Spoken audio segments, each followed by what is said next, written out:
At dawn on the Vistula River in January 1945, the German front did not collapse under maneuver, it ceased to exist under fire.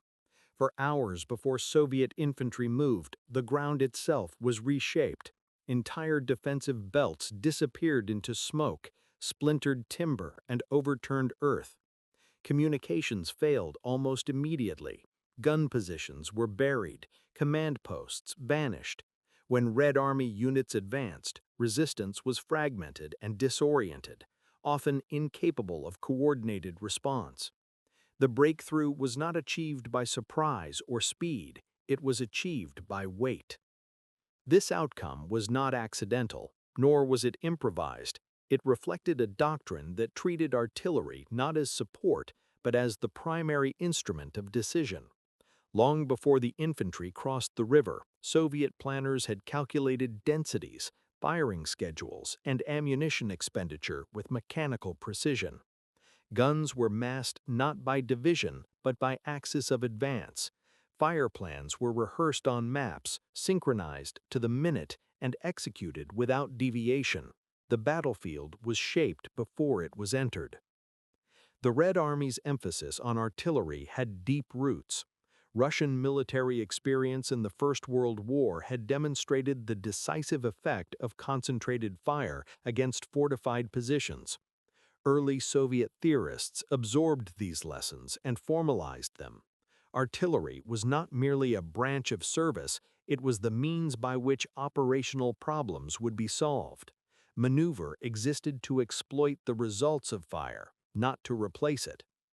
This belief survived the catastrophe of 1941, when German forces shattered Soviet formations during the opening months of the invasion.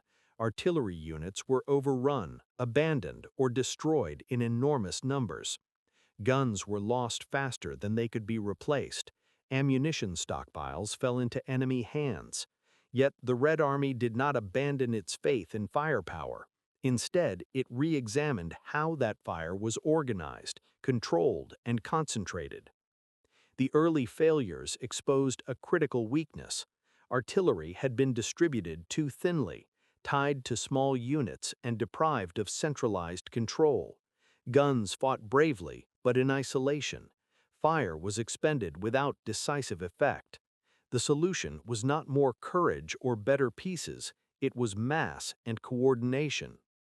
As the war progressed, Soviet command structures were reshaped to reflect this conclusion. Artillery was pulled upward from divisional ownership and placed under higher-level control. Corps, army, and front commanders gained the authority to concentrate guns across wide sectors for specific operations. Firepower became a strategic asset, allocated deliberately rather than dispersed automatically. This shift required discipline and patience. Guns were withheld for days or weeks while ammunition was stockpiled and firing positions prepared. Movements were concealed. Roads were reinforced to carry weight. Units accustomed to immediate support were forced to wait.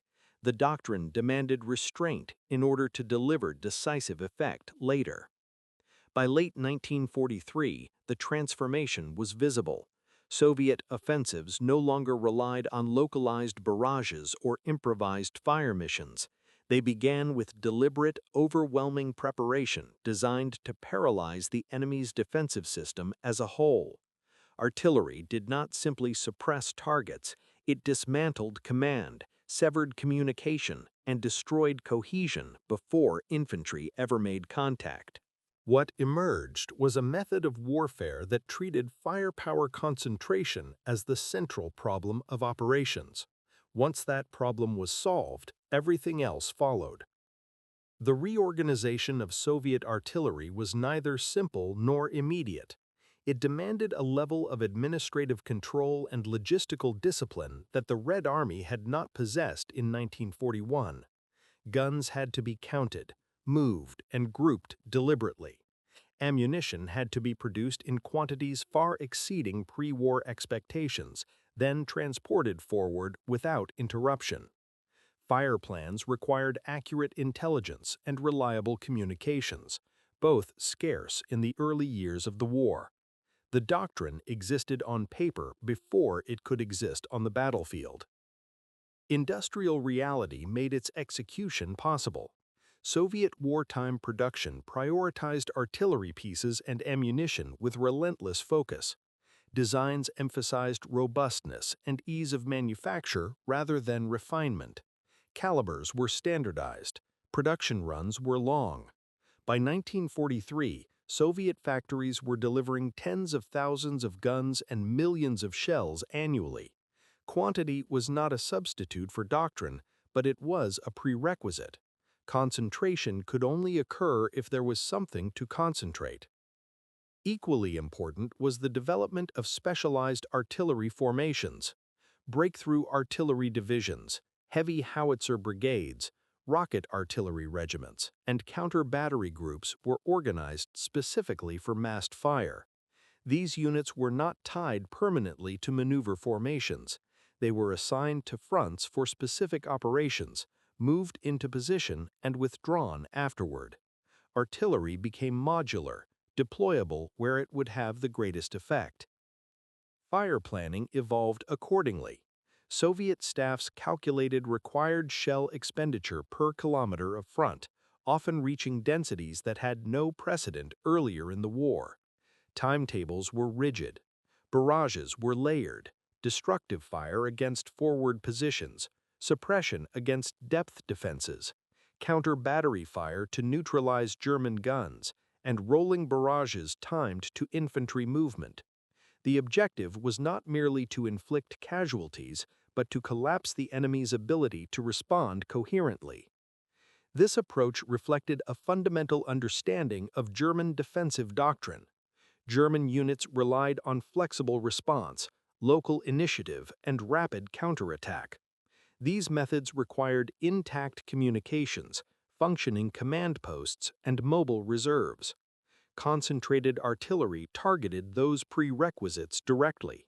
By overwhelming command and control, Soviet firepower denied German units the conditions under which their doctrine could operate. The psychological effect was as significant as the physical destruction. Prolonged, intense bombardment exhausted defenders before contact. Units emerged disoriented, fragmented, and uncertain of the situation. Even where fortifications survived, cohesion did not.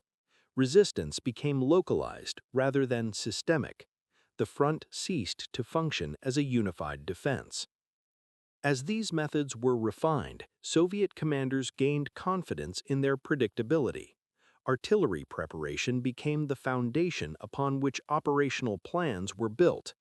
Maneuver elements were tasked not with forcing breakthroughs, but with exploiting ones already created by fire. The Red Army was no longer gambling on shock alone. It was engineering collapse through massed firepower applied with calculation and intent. The refinement of this doctrine depended on experience, paid for at extraordinary cost. Early attempts at massed fire often revealed weaknesses in coordination and timing. Barrages lifted too soon or too late. Infantry advanced into uncleared zones. Ammunition expenditure was sometimes immense without proportional effect. These failures were studied, not dismissed. Soviet staffs treated artillery preparation as a technical problem to be solved through repetition and correction. Communications improved gradually. Forward observers were trained to work within rigid fire plans while retaining limited flexibility to adjust targets.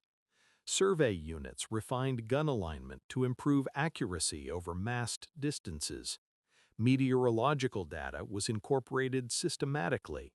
The goal was not precision in the Western sense of individual target destruction, but predictability across thousands of barrels firing in unison. Reliability mattered more than finesse.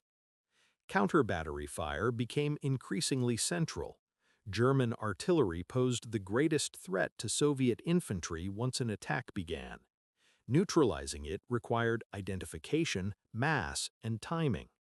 Sound ranging, flash spotting, and aerial reconnaissance were integrated into fire plans. Entire phases of preparation were devoted to suppressing or destroying German guns before infantry moved. This reduced losses not by eliminating all resistance, but by overwhelming it at the moment it mattered most. Rocket artillery added a distinct dimension. These systems lacked accuracy and sustained fire, but they delivered shock and saturation. Employed in concentrated salvos at the opening of an offensive, they amplified disorientation and masked the transition to conventional barrages. Their psychological effect exceeded their destructive precision.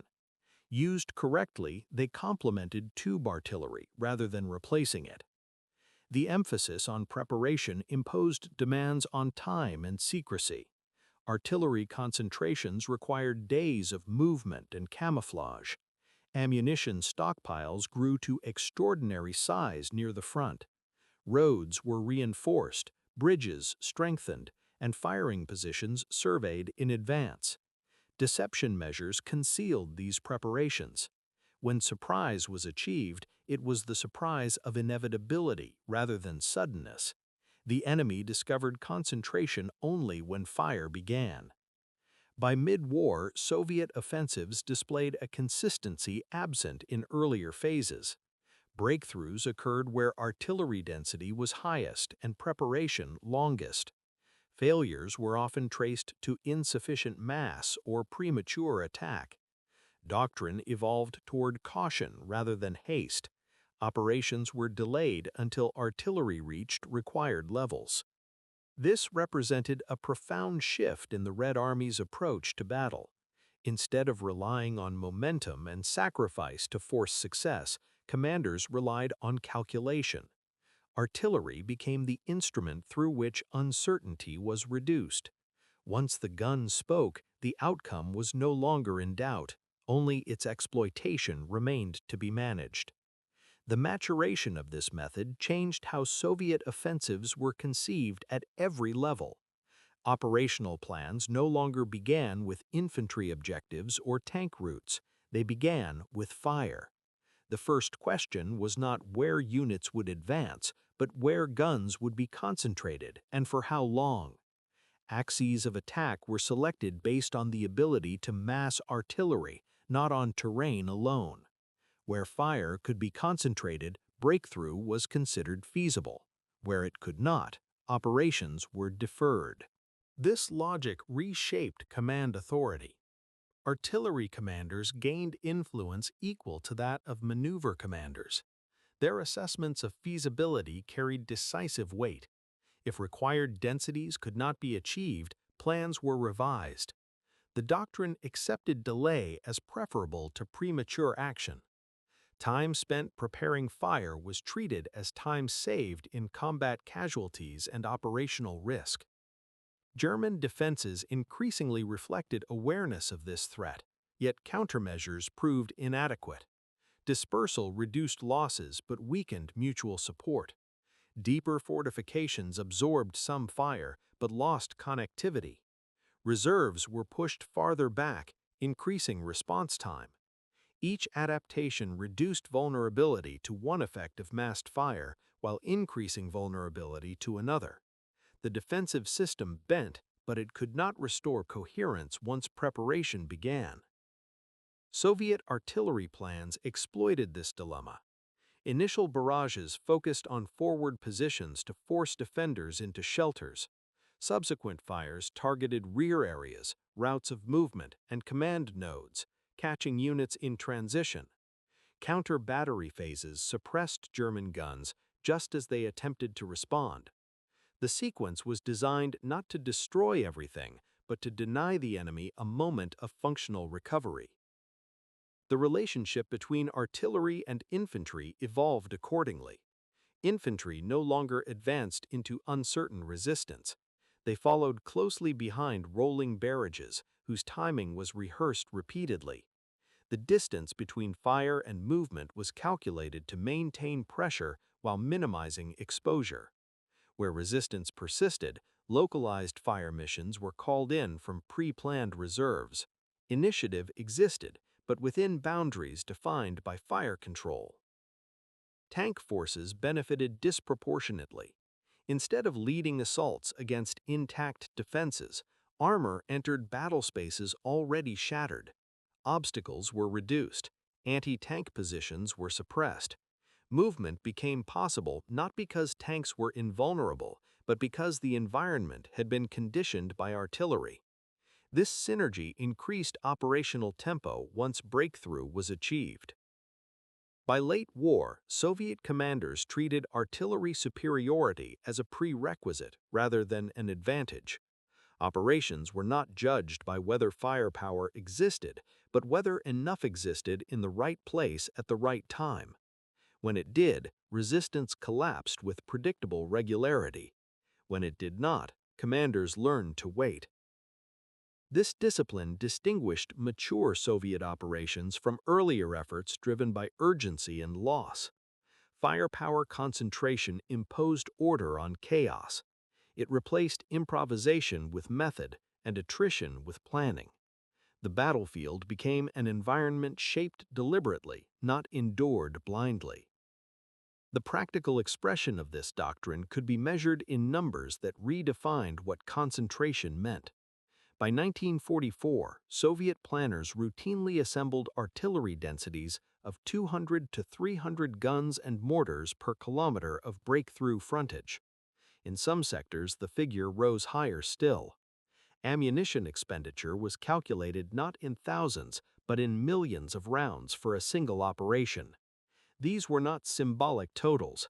They represented the deliberate expenditure required to dismantle an entire defensive system within hours. Such concentration demanded logistical capacity equal to its ambition. Rail lines were pushed forward relentlessly. Ammunition dumps were built close to the front and replenished continuously. Artillery units were rotated to preserve barrels and crews. Maintenance was integrated into planning rather than treated as an afterthought. Firepower was sustained not only for the opening barrage, but for days of follow-on operations. The effect on German units was cumulative and degrading. Initial bombardment destroyed surface positions and severed communications. Subsequent fires targeted movement and reorganization.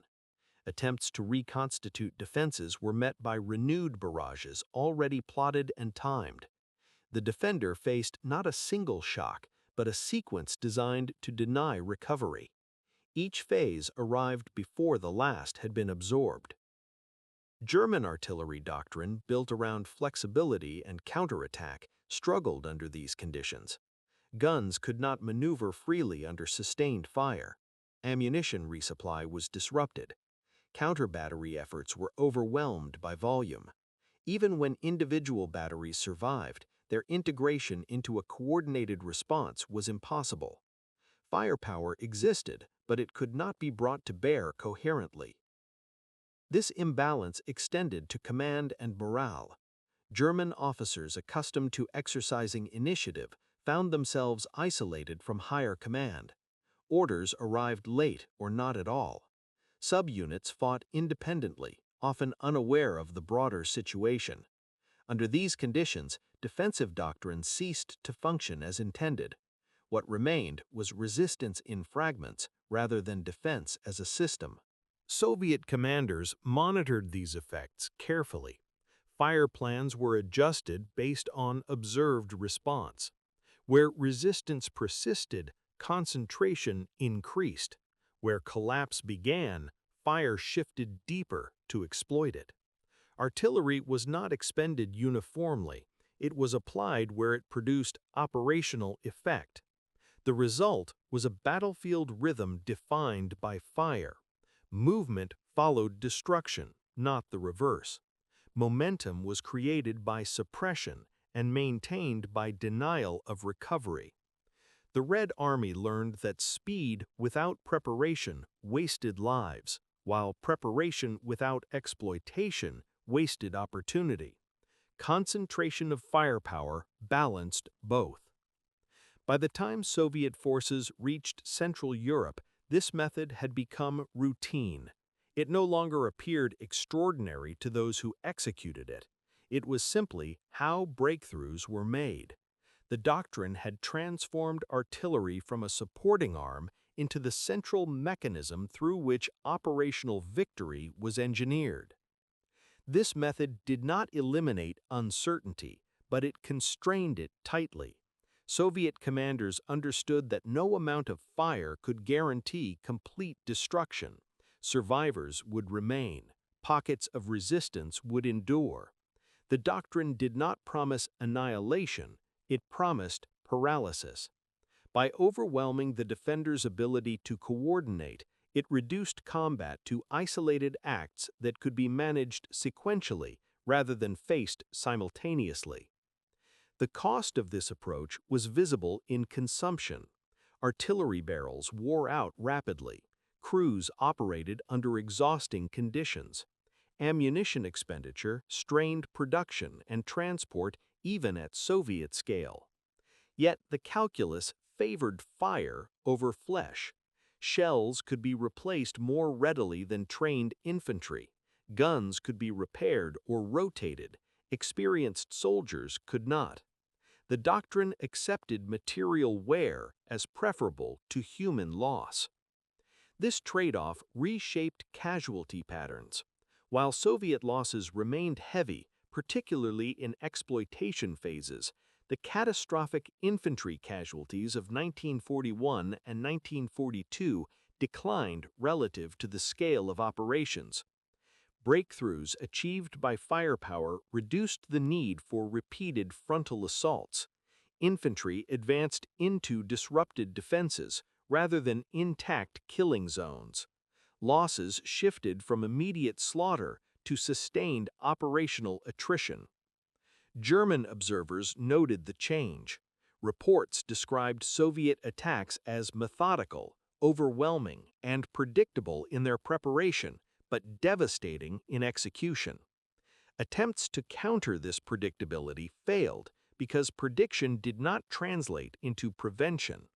Knowing that an artillery barrage would come did not provide a means to stop it. Dispersal reduced losses but weakened defense. Concentration invited destruction. No configuration solved the problem. The Soviet approach also reduced dependence on individual brilliance. Success did not require exceptional small unit leadership or improvisation under fire. It required adherence to plan. This suited an army built from mass mobilization. Training emphasized execution rather than initiative. Units learned to move when ordered and stop when fire dictated. The system functioned because it minimized variability. This characteristic drew criticism from Western observers who valued flexibility. Yet on the Eastern Front, where scale and attrition dominated, rigidity proved effective. The doctrine converted industrial capacity into battlefield advantage with mechanical reliability. Firepower became the means by which human variability was suppressed rather than exploited. By integrating artillery so deeply into operational design, the Red Army transformed the character of land warfare on the Eastern Front. Battles were decided less by encounter and more by preparation. The side that shaped the battlefield through fire dictated the terms of engagement. In that contest, the Soviet system increasingly prevailed, not through surprise, but through inevitability imposed by massed bends. The effectiveness of this system depended not only on doctrine, but on command discipline at scale. Artillery plans required synchronization across thousands of guns, multiple echelons, and diverse formations. Deviations could unravel timing and expose advancing units. Soviet command emphasized adherence over improvisation. Once a fire plan was approved, execution became paramount. Authority flowed downward, but discretion narrowed as H-hour approached. This discipline contrasted sharply with earlier phases of the war. In 1941 and 1942, breakdowns in command often led to uncoordinated attacks and wasteful loss. By late war, the Red Army had built staffs capable of managing complexity. Timetables were enforced, communications redundancy was planned. Even when individual links failed, the overall sequence continued. The system was designed to tolerate friction without collapsing. Artillery headquarters operated as operational nerve centers. They coordinated not just firing schedules, but movement, resupply, and maintenance. Barrel wear was tracked. Ammunition consumption was monitored in real time. Units were rotated to sustain intensity. This level of control allowed firepower to be sustained across days rather than expended in a single paroxysm. German attempts to disrupt this system met limited success. Counter-battery fire was overwhelmed by volume.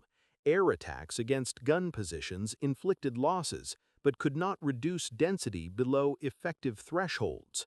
Even when individual batteries were destroyed, the overall plan absorbed the loss. Redundancy replaced vulnerability. The doctrine also leveraged depth. Initial artillery concentrations focused on breakthrough sectors, but reserves existed to support exploitation. As advances unfolded, guns were moved forward methodically to maintain pressure.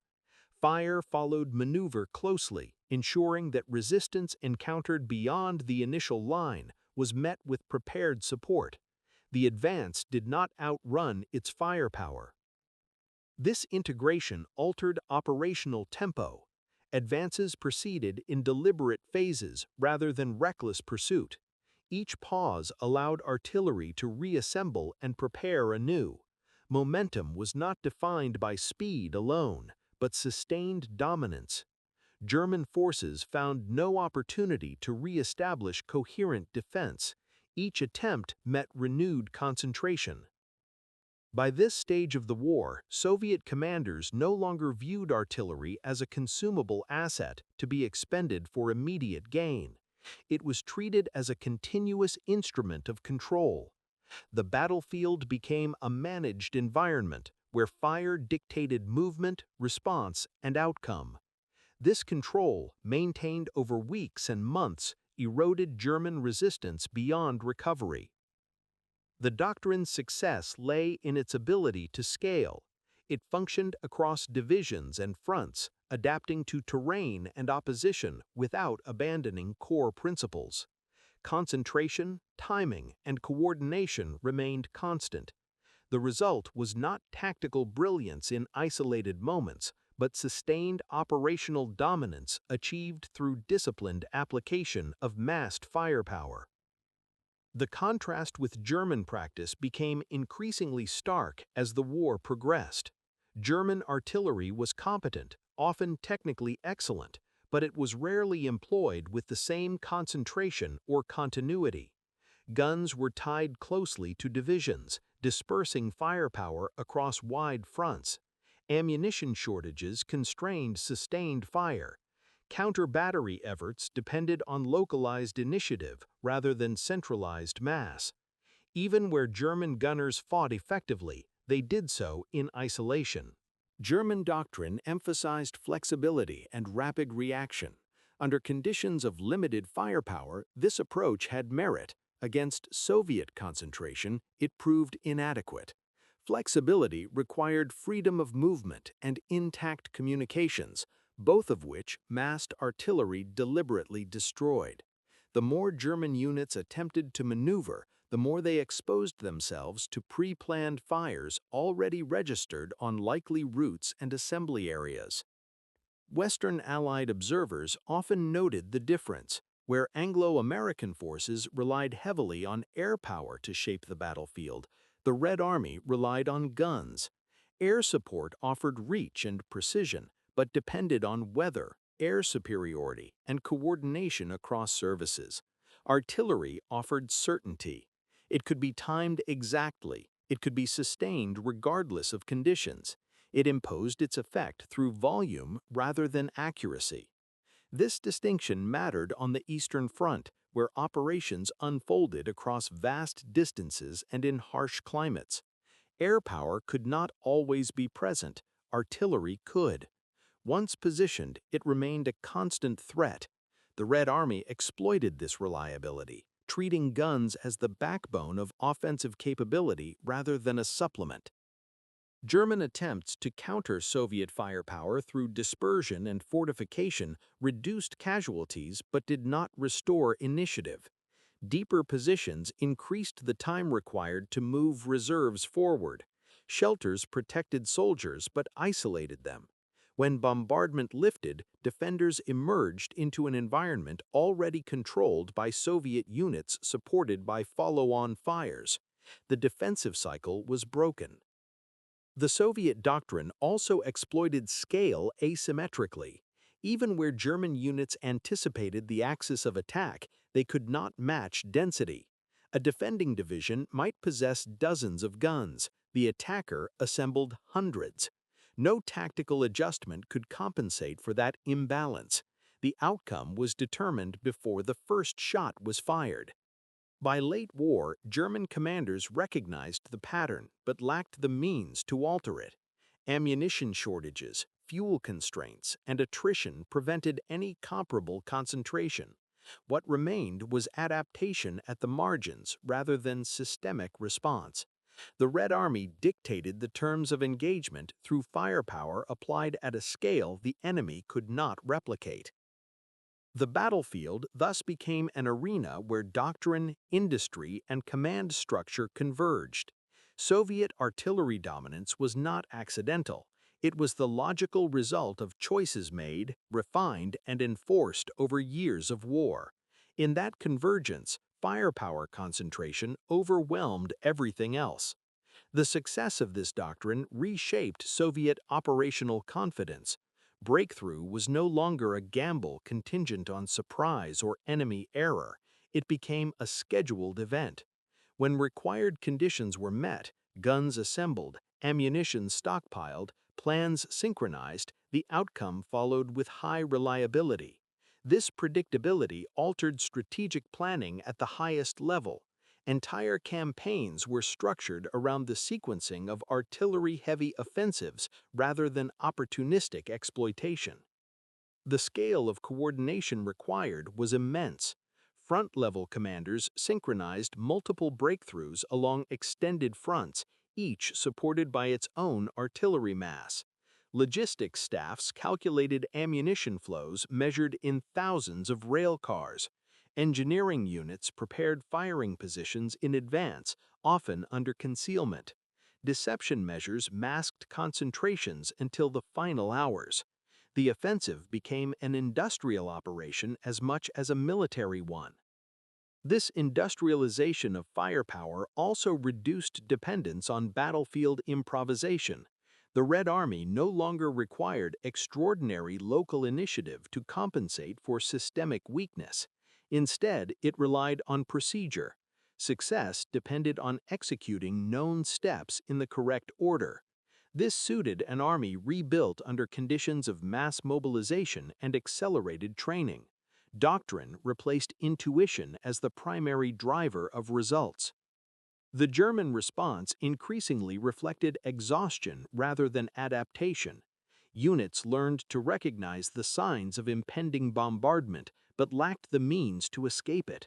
Withdrawal risked exposure. Remaining in place invited destruction. Commanders faced a narrowing set of bad choices. Even successful local resistance could not alter the operational picture once artillery had dismantled connectivity. This asymmetry extended beyond the front line. German rear areas were drawn into the battle as artillery ranges increased. Logistics nodes, reserves, and routes of movement came under fire. The distinction between front and depth blurred. Defense lost its layered character as depth itself became contested. By this stage, Soviet artillery doctrine had achieved its ultimate purpose. It controlled not only the immediate battlefield, but the tempo of the campaign. The enemy reacted to fire rather than shaping events. Initiative rested permanently with the side that could assemble and apply mass most effectively. The Red Army did not abandon maneuver or combined arms, it subordinated them. Tanks, infantry, and engineers moved when fire allowed. Their role was to exploit conditions created by artillery, not to create them independently. This inversion defined late-war Soviet operations and explained their relentless momentum across Eastern Europe. The consequences of this inversion extended to how Soviet commanders measured success. Objectives were not defined solely by terrain gained, but by the destruction of the enemy's capacity to resist in depth. Artillery preparation aimed to break systems rather than units. Once communications, command posts, and artillery were neutralized, the remaining German forces were reduced to isolated strongpoints. These could be bypassed, contained, or eliminated sequentially without threatening the advance. This approach reduced operational risk. By minimizing exposure to intact defenses, Soviet forces limited the potential for catastrophic reversal. Even when advances slowed, the underlying balance remained favorable. Firepower superiority could be reasserted repeatedly. The enemy's inability to regenerate artillery strength or ammunition stocks meant that each engagement favored the attacker more decisively than the last. The doctrine also imposed a psychological toll that compounded physical losses. German units subjected to repeated massive bombardments reported exhaustion and fatalism. The anticipation of fire became as damaging as its impact. Defensive preparations lost meaning when destruction arrived regardless of effort. Morale eroded, not because of cowardice, but because experience demonstrated the futility of resistance once artillery preparation began. Soviet forces were not immune to loss. Exploitation phases remained dangerous. Urban combat, river crossings, and counterattacks inflicted casualties. Yet these losses occurred after the decisive phase had already passed. Artillery had reduced the battlefield to a state where remaining risks could be managed. The Red Army accepted loss, but it sought to control when and how that loss occurred. This control distinguished late-war operations from earlier desperation. Firepower concentration allowed commanders to choose moments of commitment deliberately. Infantry were not thrown forward to discover resistance. Resistance was destroyed before commitment. The doctrine treated uncertainty as an enemy to be eliminated through preparation rather than endured through sacrifice. By 1945, this method had become inseparable from Soviet identity as a fighting force. Artillery units were celebrated not for individual heroism, but for collective effect. Success was measured in coordination achieved and plans executed. The Red Army had become an instrument of applied mass, converting industrial output into battlefield dominance through disciplined fire. The overwhelming character of Soviet artillery was therefore not a byproduct of ideology or chance. It was the endpoint of a learning process driven by necessity. The army that had been shattered in 1941 emerged with a method designed to prevent repetition of that catastrophe. Concentrated firepower was the mechanism through which survival was turned into victory. This transformation carried implications beyond the Eastern Front. It demonstrated that modern land warfare could be dominated not by speed alone, but by the ability to impose conditions before contact. Firepower concentration became a form of operational control, shaping enemy behavior in advance. The Red Army did not wait to see how the enemy would react. It engineered reactions through overwhelming force applied at decisive points. The cost of this method was visible in logistics and preparation time, but these were accepted as necessary investments. Soviet planners understood that delays imposed on themselves reduced far greater losses later. Time spent assembling guns and shells saved time otherwise lost to stalled offensives and rebuilding shattered units. The doctrine traded immediacy for certainty. Western military observers after the war often focused on the sheer brutality of Soviet bombardments. What was sometimes overlooked was their efficiency within the Soviet context. Firepower concentration reduced the need for repeated assaults. It compressed decision-making into defined windows. It allowed commanders to manage enormous formations with relative predictability. In an environment defined by mass armies and limited flexibility, this predictability was decisive. The Red Army's artillery doctrine also reflected a broader alignment between state capacity and military method. Industrial production, transportation networks, manpower mobilization, and command culture converged around a single principle: decisive mass applied deliberately. Where other armies balanced competing priorities, the Soviet system subordinated all else to the ability to generate and sustain overwhelming firepower. German defeat on the Eastern Front cannot be explained by artillery alone, but artillery shaped how defeat unfolded. Each major collapse followed a familiar pattern: prolonged preparation, sudden disintegration, rapid exploitation. The sequence repeated because the conditions that produced it remained constant. Germany never solved the problem of countering massed firepower at scale. By the final months of the war, Soviet artillery dominance had become so routine that it no longer attracted comment within Red Army reports. It was assumed, planned for, and executed as a matter of course. The extraordinary had become ordinary. What remained was the steady advance of a force that had learned how to overwhelm resistance systematically. This doctrine left a lasting imprint on military thought. It demonstrated that concentration of firepower, when aligned with logistics and command discipline, could decide wars of attrition decisively. The Soviet experience showed that survival in industrial warfare depended not on avoiding mass, but on mastering it. The legacy of this doctrine was written not only in territory gained, but in how the war ended. The Red Army reached Berlin through a sequence of operations that repeated the same logic with relentless consistency. Artillery prepared, defenses collapsed, exploitation followed.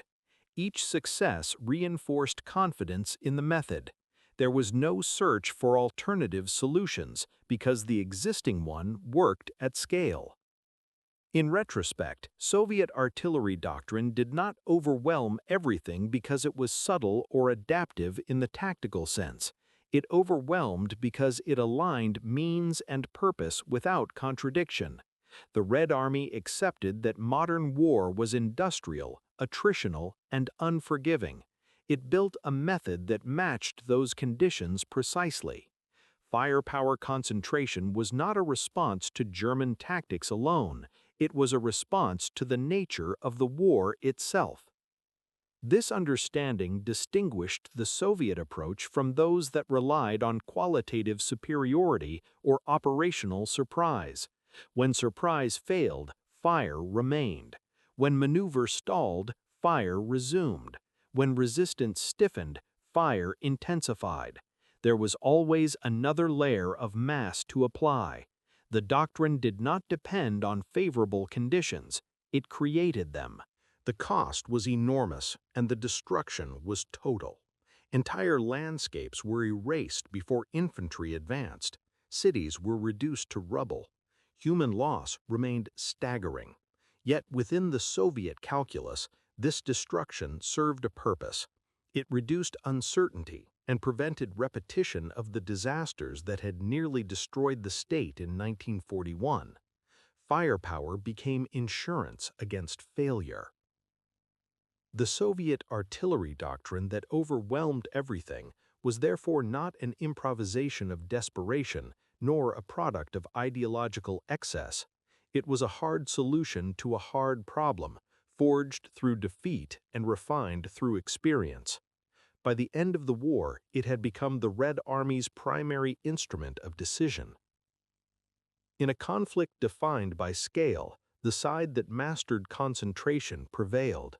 The Soviet Union did so through artillery, not as a supporting arm, not as a supplement to maneuver, but as the central force that shaped every major victory on the Eastern Front.